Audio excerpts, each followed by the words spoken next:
This is the new Nissan Qashqai, and this car is very interesting because it doesn't actually use its engine to power the wheels. It has a battery, it has electric motors, but it also has an engine. That's a bit confusing. Is it an electric car? Is it a hybrid? What is it? In this video, I'm going to explain it to you, and then we're going to visit the Nissan factory and see this car being built and learn a bit about Nissan's plans.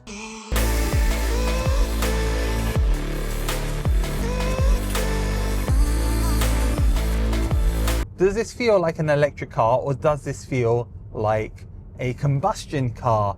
Which is it? Designed, engineered and built in Britain, this is the Nissan Qashqai, and it's a very, very interesting car because despite there being an engine here, it doesn't actually use it to drive the wheels. That doesn't make any sense, I'm sure you're saying. So what's the story here? What is going on? There is a battery, there is an electric motor, and there's an engine. This is a very, very clever hybrid. It's called the Nissan e-Power system.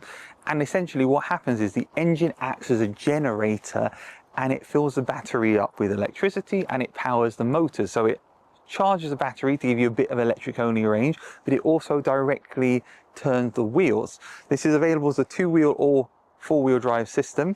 On the e-Power version, it's two-wheel drive only, although with the 1.3 litre four-cylinder you do get it with four-wheel drive, but on this it's two-wheel drive only because there's only one electric motor powering it.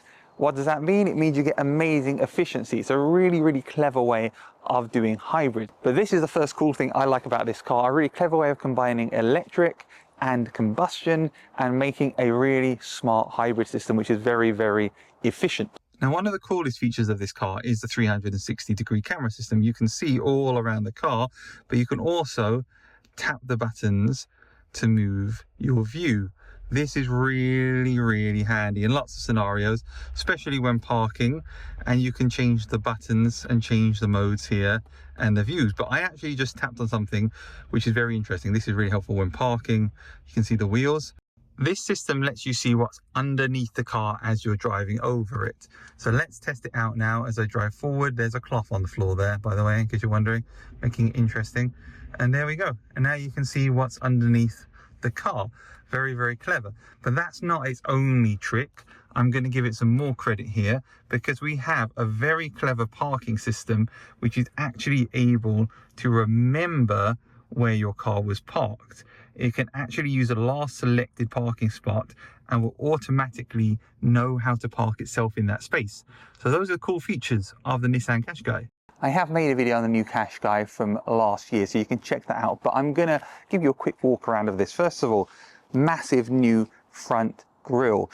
It is very, very imposing. It looks very sporty, and it's got little triangular kind of ticks, which you see continued in the daytime running lights and in the headlights and at the back of the car as well. So we've got the same design motif continuing through the car. We do of course have adaptive cruise control and lane assist, which we'll check out when we're driving the car later. There are 5 trims of the new Qashqai, starting at about the £30,000 mark, going up to £43,000 roughly for this car, and this car has optional 20-inch wheels as well. The next cool feature that I like about this car is these rear doors, because they open 90 degrees, which means getting in and out of the car is very, very easy, which I like. Convenience in a family SUV is fantastic, and as well as those wheels, I point out the contrast black roof, which makes the car look a lot more sporty. At the back here, we've got these little ticks in the back lights, just like on the front grille. Very, very cool design detail, and they're clear, which looks great. Here in the back of the Qashqai, we've got 504 litres of space, which is pretty good. We've got an adjustable floor, and there's actually quite a lot of space in here. Look at that. You can literally put a lot more stuff in there, and that's really cool that there are adjustable parts of the floor like this that we can move around and have a lot of customizability with it. I think that's a very clever thing that Nissan have done. I'll give them credit for that because I haven't actually seen floors which come apart in 2 parts like that. We've obviously got hooks and tether points, very, very easy to use, and we can close the tailgate from the button at the back here. Here inside the Qashqai, it's very nice, very comfortable. There's no black plastics. We've got sort of metallic finish here. We've got a nice big screen. This runs on Google Automotive Services, which is a version of Android which has a Google Apps. Now that's different from Android Automotive, or is it? It's not really clear, if I'm honest with you. This is an Android-based system. I can see that looking through the settings, and it has a Google app, but it's not Android really, but it is. It's a bit weird, but it's got all the Google apps built in. It's got Google Maps, it's got the Play Store, it's got everything. So it is Android and it is Google, which is great. Which also means when you have Google Maps, they appear in the driver display in the middle, which is really important and a very cool feature. And I like that very, very much. We've got nice materials all around this car. We've got this Alcantara kind of feel here. We've got, again, a metallic finish here. These seats are very comfortable, nice leather and Alcantara surrounds on the side, 2 cup holders, and we've got our very, very important EV button right here, which lets you use the battery part of this car to only power it using the electric motor, so it turns off the engine. We've also got our e-pedal button here, which lets us turn on the regen braking, and we've got our driver select mode here, which lets us change between the various modes. And we've got a wireless charging pad here, which is great to see. And we've got manual controls on the climate control, which is great to see, and heated seats. And we've also got physical buttons underneath this infotainment display. And last but not least, a very nice steering wheel, which has got all the safety features, which we're going to try out in a little bit on it.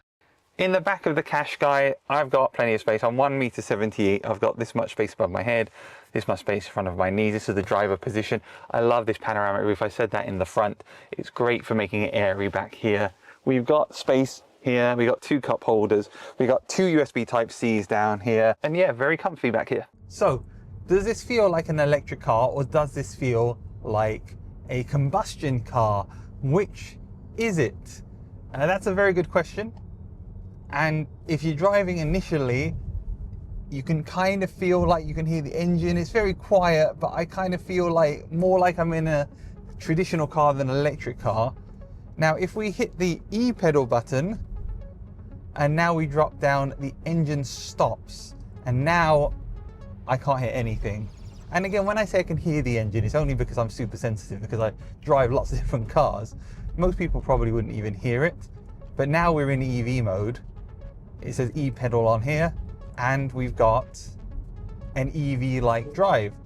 When we turn off e-pedal, and let's also try going to different modes, we're in sport now, the car feels more responsive than a traditional car because it's using the hybrid system, the electric motor as well. Let's test the 0 to 60 time. We're in sport. Go, go, go, go, go. And I'm exaggerating the speed there as we take off from 0. We're about to hit 60. That was a lot better, 8.5 seconds. So it can do it in about 7.5 seconds. So we're within a second of what Nissan says, which I think is fair enough. It's a bit of a damp day, but pretty good. Around 8.5 seconds, 0 to 60. How is the new Qashqai on the road? Well, right now I'm about to turn on the assistant settings. There we go. It's on. I said it's 70. I've got a massive heads-up display in front of me. And what's great about this system is because it runs on Android, I've got Google Maps inside the center of my dashboard. Now, I'm actually running Android Auto right now on top of Android Automotive. That's not necessary because it does have Google built in, but what's great about it is even with Android Auto, I can see my Google Maps in the middle of the digital driver display. That's a very handy thing to have. It makes it a lot better. Let's talk about the driving assistance again. I mean, I'm in the middle of the lane, I'm driving, I can see very clearly, and also Google Maps is showing up on the head-up display, so I can see I've got 3.2 miles to go to my next turning. So really simple, good technology, easy to use. Now, on a long journey, often you can feel like you need a stretch. This has, in this trim, massage seats, which I've just turned on. So it's a bit hard to describe massage seats because, well, you can't see anything, but there are massage seats here which are really, really good. Other cool features on this Qashqai are the fact that you can link your key to your settings on the car, so when you get in, the seats and the settings for the positioning will automatically update. It helps to have that massage functionality, which is doing a good job massaging my lower back right now, and also the seats are heated, so that means I can have like a heated massage. I feel like I'm in Thailand or in Bali getting a massage, except for without having to pay for it because it's built into my car, which is great. Now we're on the motorway, it's also an opportunity to talk a bit more about the e-power system, which we discussed when we were driving around the town. Now we're in the car and we're on the motorway. We can talk a bit more about that. And of course, on the motorway, like now, I can put it into EV mode and it will give me EV mode. Now, obviously, the battery will drop down very quickly and also the engine will kick in after I get to a certain speed. But the fact is, having that EV battery range means I can extend my existing range on the car. Remember, the engine does not power the wheels. The engine provides electricity to the motor, which powers the wheels, and also to the battery. So there is some battery electric range only built into the car, which are really great features that this car has. Let's try out eco mode now. We're in eco mode. We've got Google Maps on here. It's also displaying the digital driver's display, which is great. If we move into standard mode, it's fine. Feels a bit more nippier. We go to sport. But then if we hit E-pedal, we then get the regen braking, which gives us the range back. So that's really useful for regen into the battery for electricity. And that is the most efficient mode of this car, where it gets the most bang for the buck in terms of its mileage and its efficiency, which is what we want. Although I do wonder how many people actually realize there is a twist on how this works, and if the car dealers actually explain it to the people that buy the car. So maybe this is, you know, the only way you're going to hear about it is from YouTube videos, but it's definitely a very clever way. Now, how about we check out how the car is built in the factory? Did you know that the Northeast is home to the UK's biggest car manufacturing plant? It's a huge part of Nissan's journey towards electric vehicles. Nissan Skills Foundation is all about nurturing the next generation of innovators. They offer hands-on STEM education that connects young minds with real-world engineering and manufacturing. This is super important for Nissan's transition to a green economy. By bringing young minds together with practical experience and expanding the foundation to reach even more children, Nissan is giving their talent pipeline and supply base a major boost. This is going to be key to driving the future of the industry, and that's what is going on here. Nissan have brought kids from schools in the Northeast to the factory to give them a sample of what working on a production line might be like. They all have individual stations where they are constructing Lego Qashqais in sections to bring them all together at the end, just like building a real car. This was a great day out for those school children and shows Nissan's commitment to STEM in the Northeast. Here's the exciting part. Nissan plans to double the Nissan Skills Foundation's pioneering STEM provision to 16,000 children annually after just 10 years. They're also aiming to inspire 100,000 young minds at least. As part of this expansion, Nissan will open a second dedicated classroom right next to their Sunderland plant. This £14.6 million initiative is all about creating world-leading training facilities that support the region's manufacturing sector. Now let's move to the factory. This is where the Qashqai you see me driving in this video was built. The coil bay is full of rolls of aluminium, which are the building blocks of the cars. This is the blanking line with a fresh coil loaded, prior to blanks being stamped and turned into the panels that make the cars. This is the side of the body after being stamped. The body sides then go into a robot that welds them together. This is a body shop framing station, where both sides are married to floor and engine compartments.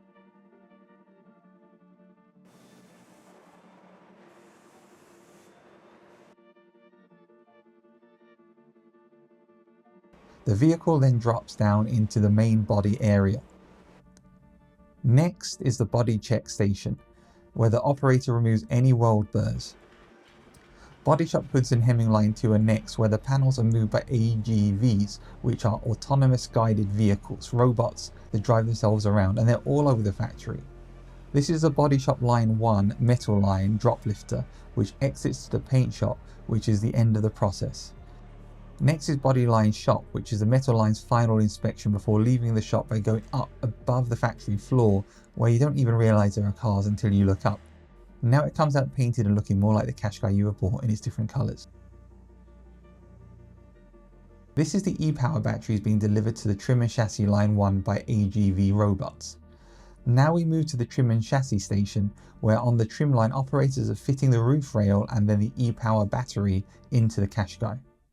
Next, the line moves to the engine marriage, where the Qashqai engines become one with the car.